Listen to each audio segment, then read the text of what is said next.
teman-teman semuanya, jumpa kembali dengan saya Ibu Elkin dalam mata pelajaran Bahasa Indonesia. Semuanya sehat-sehat bukan? Oke, dalam pertemuan ke-6 kita kali ini, kita sama-sama akan membahas mengenai teks eksplanasi. Dalam video kali ini, kita akan menjelaskan mengenai pengertian teks eksplanasi, tujuan teks eksplanasi, jenis-jenis teks eksplanasi, ciri-ciri teks eksplanasi, struktur teks eksplanasi, dan yang terakhir kaidah kebahasaan teks eksplanasi. Oke, yang pertama kita akan bahas mengenai pengertian teks eksplanasi. Teks eksplanasi merupakan sebuah karangan yang berisi penjelasan-penjelasan lengkap tentang mengapa dan bagaimana sebuah fenomena bisa terjadi, baik fenomena alam maupun fenomena sosial yang terjadi di kehidupan sehari-hari kita. Selanjutnya, teks ini dapat disamakan dengan teks yang menceritakan prosedur atau proses terjadinya sebuah fenomena atau peristiwa. Dari teks tersebut, pembaca dapat memperoleh pemahaman mengenai latar belakang terjadinya fenomena secara logis dan jelas. Yang kedua, kita masuk dalam tujuan teks eksplanasi. Yang pertama, teks eksplanasi diharapkan mampu memberikan informasi yang sejelas-jelasnya kepada pembaca agar dapat memahami dan mengerti tentang fenomena yang terjadi. Yang kedua, teks eksplanasi bertujuan untuk menjelaskan terjadinya sebuah fenomena atau peristiwa.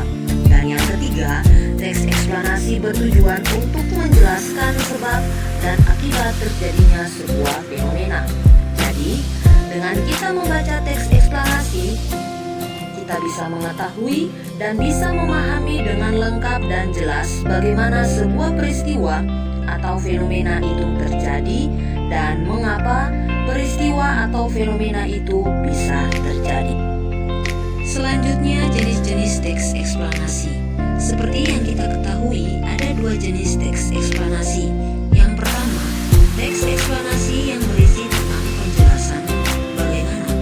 Artinya, teks ini membahas proses bagaimana sebuah fenomena atau peristiwa bisa terjadi atau disebut teks kronologis. Jadi, di dalamnya hanya menjelaskan tentang urutan waktu. Yang kedua, berbeda dengan yang pertama. Yang pertama menjelaskan terjadinya sebuah peristiwa. Yang ini menjelaskan alasan mengapa peristiwa ini bisa terjadi atau mengapa fenomena ini bisa terjadi. Misalnya, hal ini karena ini atau sebab ini sehingga terjadilah masalah ini atau yang lain-lain. Untuk lebih jelas, perhatikan contoh berikut. Contoh yang pertama di sini menjelaskan mengenai bagaimana atau kronologis. Yang kedua, mengapa atau sebab akibat. Selanjutnya, kita akan membahas ciri-ciri teks eksplanasi. Seperti teks yang lain, teks eksplanasi memiliki ciri-ciri atau karakteristik. Yang pertama, strukturnya terdiri dari pernyataan umum, deret penjelas, dan interpretasi. Apa itu pernyataan umum?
bagian ini berisi penggambaran rangkaian kejadian, yaitu merinci proses kejadian yang relevan yang tersusun secara kausalitas.